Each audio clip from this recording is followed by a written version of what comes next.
Good morning दोस्तों। तो हम पढ़ रहे थे राष्ट्रपति के बारे में, जिसमें हमने कल की क्लास में राष्ट्रपति संबंधी जो उसके प्रावधान हैं अनुच्छेद 52 से 62 तक, उसको हमने 52 से 61 तक पढ़ लिया था।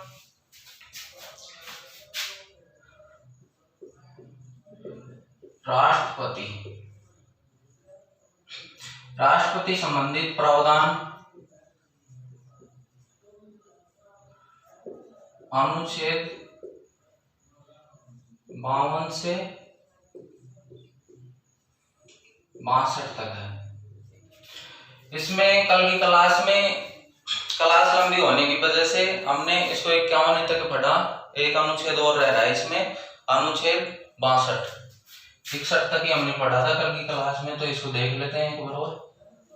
अनुच्छेद 62। अनुच्छेद 62 क्या कहता है? जब राष्ट्रपति का पद आकस्मिक रूप से रिक्त हो जाता है तो उसको 6 माह के भीतर भरना अनिवार्य होता है, उसका निर्वाचन होना अनिवार्य होता है। आकस्मिक पद रिक्त होने पर। अब यहाँ आकस्मिक शब्द का प्रयोग इसलिए किया गया है, जैसे पद पे रहते हुए किसी राष्ट्रपति की मृत्यु हो जाती है या फिर वह अपने त्याग पत्र दे देता है, तो यहाँ आकस्मिक रूप से हो जाती है उसकी मृत्यु या पद रिक्त हो जाता है त्याग पत्र देने की वजह से, तो उस पद को 6 माह के अंदर भरना अनिवार्य होता है। 6 माह तक तो उसके पद पे उपराष्ट्रपति राष्ट्रपति की जगह कार्य कर सकता है, लेकिन इस पद को 6 माह के भीतर भरना अनिवार्य होता है। फिर इसके बाद में हम कुछ सामान्य जानकारी और देखते हैं, जैसे जमानत राशि। इसके निर्वाचन में जमानत राशि राष्ट्रपति के निर्वाचन के लिए जमानत राशि निर्धारित की गई है, जिसमें 1997 से ये 2500 से बढ़ाकर इसको और अब 15,000 रुपए कर दिया गया है। 1997 से पहले ये 2500 रुपए जमानत राशि निर्धारित की गई थी, लेकिन अब इसको बढ़ा के 15,000 रुपए कर दिया गया है। तो इसमें जमानत राशि का फॉर्मूला हम समझते हैं, जैसे 1/6। जमानत राशि जब किसी कैंडिडेट को वैध मतों का 1/6% मत यदि वो हासिल नहीं करता है तो उसकी जमानत राशि जब्त कर ली जाएगी। तो इसको हम समझते हैं, वैध मतों का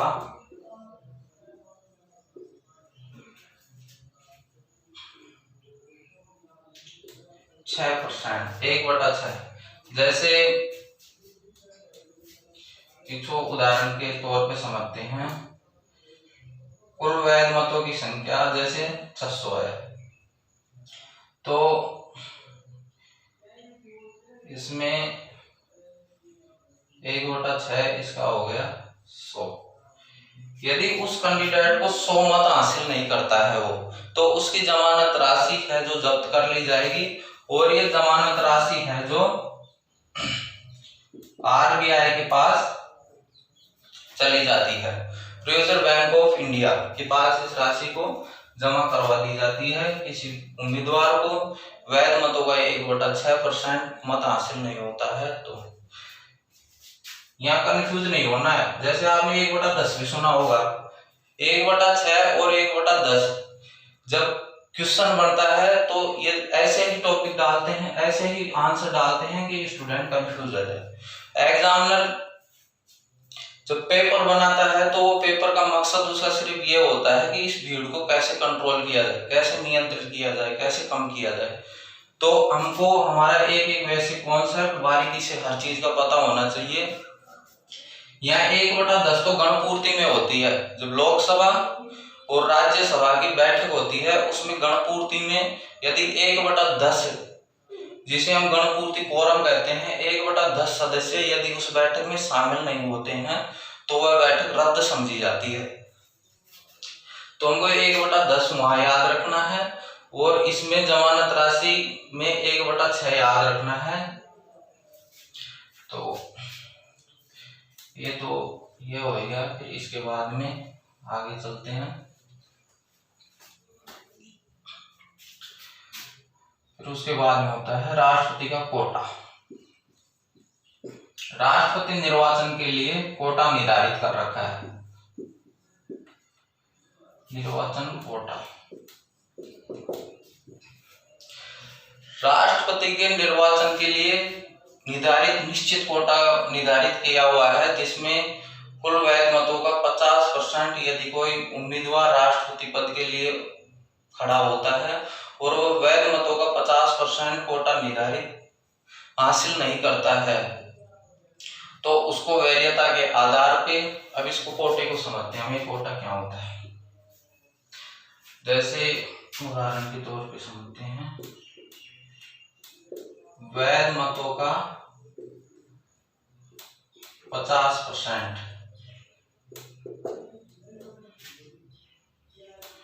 फुल कैंडिडेट। फिर इसको हम वैध मतों का 50% से अधिक यदि मत हासिल होते हैं तो वही उम्मीदवार राष्ट्रपति पद के लिए जीत सकता है। यदि यह इस कोटा को पूरा नहीं कर पाता है तो इसको वैधता के आधार पे इसका निर्वाचन होता है। और वैधता को समझते हैं हम, जैसे बी सी, ये 4 कैंडिडेट हैं, इनको हमने इसको 1 वैधता दे दी, इसको 3 दे दी, इसको 2 और इसको 4। तो इसमें क्या होता है कि जब कोई भी उम्मीदवार 50% का निश्चित कोटा निर्धारित नहीं कर पाता है तो उसमें वैधता बना दी जाती है, जिसमें यदि प्रथम वैधता में 50% मत हासिल नहीं कर पाता है तो उसको बी को वैधता मिलेगी। फिर यदि दूसरी प्रथम वैधता में भी नहीं कर पाता है तो फिर दूसरी वैधता में, दूसरी में भी नहीं कर पाता है तो तीसरी वैधता में उसको 50% मत हासिल होने के बाद में ही राष्ट्रपति पद के लिए नियुक्त किया जाता है। जैसे 1969 में जब किसी भी उम्मीदवार को प्रथम वैधता के आधार पे निश्चित कोटा प्राप्त नहीं हुआ था तो वीवी गिरी राष्ट्रपति थे। वीवी गिरी वो दूसरी वैधता के आधार पे उसको राष्ट्रपति पद के लिए नियुक्त किया गया। दूसरी वैधता में वो अपना 50% का निश्चित कोटा था वो निर्धारित कर सकता था। फिर उसके बाद में ये तो कोटा वाला संबंधित टॉपिक हो गया। फिर उसके बाद में हम आगे देखते हैं अनुच्छेद 54। अनुच्छेद 54 में निर्वाचन चुनाव मंडल संबंधी प्रावधान किया गया है, जिसमें लोकसभा, राज्यसभा और विधानसभा, जिसमें विधान परिषद के सदस्य भाग नहीं लेते हैं, ये हमने पहले चर्चा कर ली थी। तो राष्ट्रपति के निर्वाचन मंडल में लोकसभा, राज्यसभा और विधानसभा के निर्वाचित सदस्य भाग लेते हैं। तो इसमें क्या होता है, लोकसभा और राज्यसभा में दोनों मिलाकर निर्वाचित सदस्यों की संख्या 776 होती है और प्रत्येक राज्य में विधानसभा है तो उस आधार पर देखा जाए तो विधानसभा सदस्यों की संख्या तो काफी ज्यादा हो जाएगी।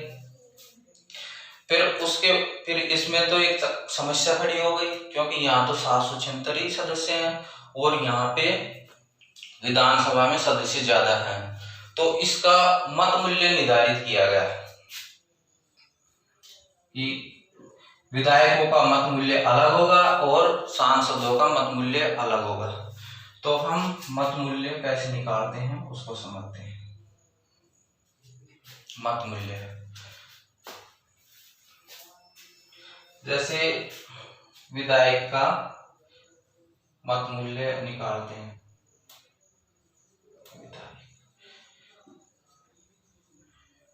इसका मत मूल्य कैसे निकालते हैं, उसके लिए है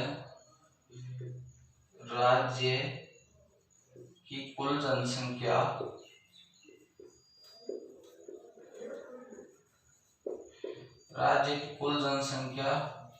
बटा राज्य में विधानसभा सीटों की संख्या,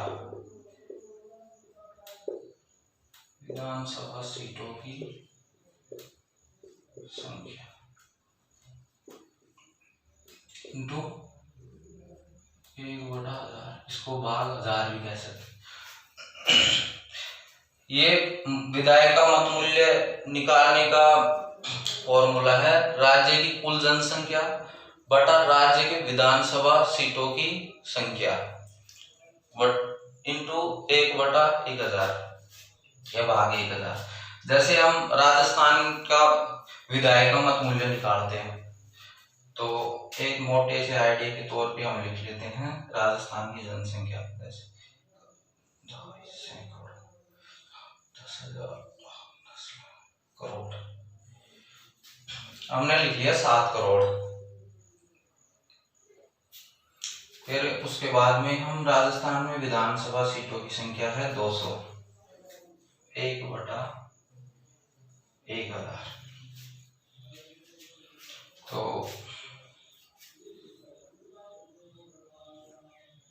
तो इस प्रकार से ये कट के 350। तो इसमें एक विधायक का मत मूल्य है जो 350 निकलता है। तो हमने इसको विधायक के मत मूल्य के बारे में समझ लिया। मोटे से आईडी में इसमें राजस्थान की जनसंख्या 7 करोड़ निर्धारित की हमने, जिसमें 200 सीटें राजस्थान में विधायकों की है। तो उसके बेसिस के आधार पे यहाँ पे विधायक का मत मूल्य 350 निकल के आता है। फिर उसके बाद में हम देखेंगे सांसदों का।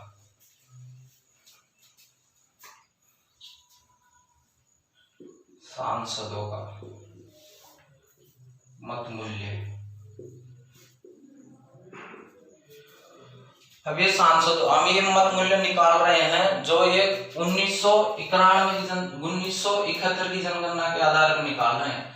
आपने किताबों में पढ़ा होगा कि 1991 की जनसंख्या के अनुसार, लेकिन हमारे अभी तक ये समझ में नहीं आ गया कि ये 1971 की जनगणना के आधार पर क्यों किया जाता है। तो हम इसको समझते हैं। तो क्या हुआ, 1971 में जब इंदिरा गांधी की सरकार थी, उस समय जनसंख्या तीव्र गति से बढ़ रही थी। तो जनसंख्या को नियंत्रण करने के लिए, क्योंकि प्रत्येक परिवार तक विकास की गंगा को बहाने के लिए एक कदम उठाया गया, एक विशेष अभियान चलाया गया कि जनसंख्या को नियंत्रित किया जाए।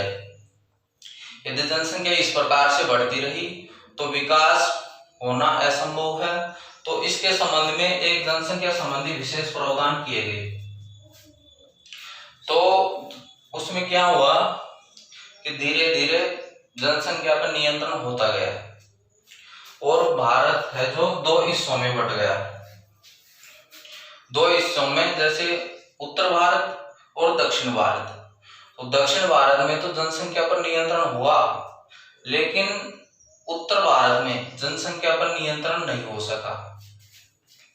तो यहाँ पे तो एक समस्या आगे खड़ी हो गई कि दक्षिण भारत में तो जनसंख्या पर नियंत्रण हो रहा है और उत्तर भारत में नहीं हो रहा है। तो दक्षिण भारत के लोगों ने कहा, यदि जनसंख्या के आधार पर सीटों का आवंटन या बंटवारा किया जाता है तो हमारे सदस्यों की संख्या संसद में कम रह जाएगी और उत्तर भारत के सदस्यों की संख्या संसद में ज्यादा हो जाएगी। तो उसमें एक संशोधन किया गया। कि जनसंख्या है जो 1991 की ही निर्धारित की जाएगी, 1971 की निर्धारित की जाएगी और जनसंख्या पर नियंत्रण किया जाएगा। तो इस प्रकार से हम इसको 1971 की जनगणना के आधार पे इन सीटों का आवंटन है जो देखते हैं। सीटों का आवंटन जनसंख्या के आधार पर निर्धारित किया जाता है, जो कि 5 लाख जनसंख्या पर एक सांसद निर्वाचित होता है। 5 लाख की जनसंख्या के आधार पर और 10 लाख की जनसंख्या के आधार पर एक राज्यसभा सदस्य नियुक्त होता है। यह जनसंख्या है जो ये जनसंख्या 1971 की जनगणना के आधार पर इन सीटों का आवंटन किया गया, बंटवारा किया गया है, इनकी संख्या निर्धारित की गई है, जो कि 2026 तक अपरिवर्तित रहेगी। 2026 तक लोकसभा राज्यसभा सीटों में बढ़ोतरी नहीं की जा सकती है। यदि बढ़ोतरी होती है तो उसके बाद में किया जाएगा। तो उसके आधार पर इसमें 1971 का बेसिस के आधार पे इसकी जनसंख्या में सीटों की भागीदारी रहती है। तो हम सांसदों का मत मूल्य देख रहे थे। सांसदों का मत मूल्य, सांसदों का मत मूल्य निकालने का फार्मूला होता है, जैसे राज्य के कुल राज्य के विधायकों का मत मूल्य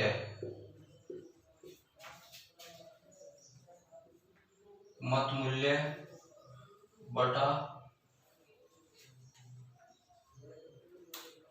कुल सांसदों की संख्या। इसमें सांसदों का मत मूल्य अलग होता है और विधायकों का मत मूल्य अलग होता है। जिसमें सांसदों का मत मूल्य निकालने के लिए राज्य के कुल विधायकों का मत मूल्य, यानी प्रत्येक पूरे राज्य हैं उनके विधायकों का मत मूल्य यहाँ पे जोड़ा जाता है। फिर उसमें कुल सांसदों की संख्या का भाग दिया जाता है। यहाँ एक बात का ध्यान रखना पड़ेगा, यहाँ भाग हजार नहीं आएगा। विधायकों के मत मूल्य में ही भाग हजार आएगा, यहाँ पे नहीं आएगा। तो इसको हम एक बार और समझते हैं। अनुच्छेद 54 में चुनाव मंडल संबंधी प्रावधान किया गया है। जो लोकसभा, राज्यसभा, विधानसभा के निर्वाचित सदस्य इसके चुनाव मंडल में भाग लेते हैं। तो ये चुनाव सीटों का जो बंटवारा है जनसंख्या के आधार पर किया गया है, वो 1971 की जनगणना को ध्यान में रखते हुए ही किया गया है। जो लोकसभा के सदस्य के लिए 5 लाख जनसंख्या और राज्यसभा सदस्य के लिए 10 लाख जनसंख्या के आधार पर एक सीट का निर्धारण किया गया है। तो इसमें विधायकों का मत मूल्य निकालने के लिए हम राज्य की कुल जनसंख्या बटा विधायकों की संख्या भाग इंटू 1000। फिर उसके बाद में आता है सांसदों का मत मूल्य निकाला जाता है। सांसदों और विधायकों का मत मूल्य अलग होता है, क्योंकि सांसदों की संख्या तो 7,776 के आसपास है, जबकि विधायकों की संख्या प्रत्येक राज्य में है। तो उसके आधार पर ये संख्या काफी ज्यादा हो जाती है। तो उसको ध्यान में रखते हुए इनके मत मूल्य का निर्धारण किया गया, जिसमें सांसदों का मत मूल्य, कुल राज्य के विधायकों का मत मूल्य, पूरे राज्यों का मत मूल्य निकलता है। जैसे हमने राजस्थान का निकाला था तो 350 निकला था। इसी प्रकार प्रत्येक राज्य का उसकी जनसंख्या के आधार पर मत मूल्य निकाला जाता है। तो उसमें कुल सांसदों की संख्या का भाग दिया जाता है। इस प्रकार से विधायकों का और सांसदों का मत मूल्य निकाला जाता है। तो उम्मीद है कि ये राष्ट्रपति संबंधी तमाम बातें आपको समझ में आई होगी।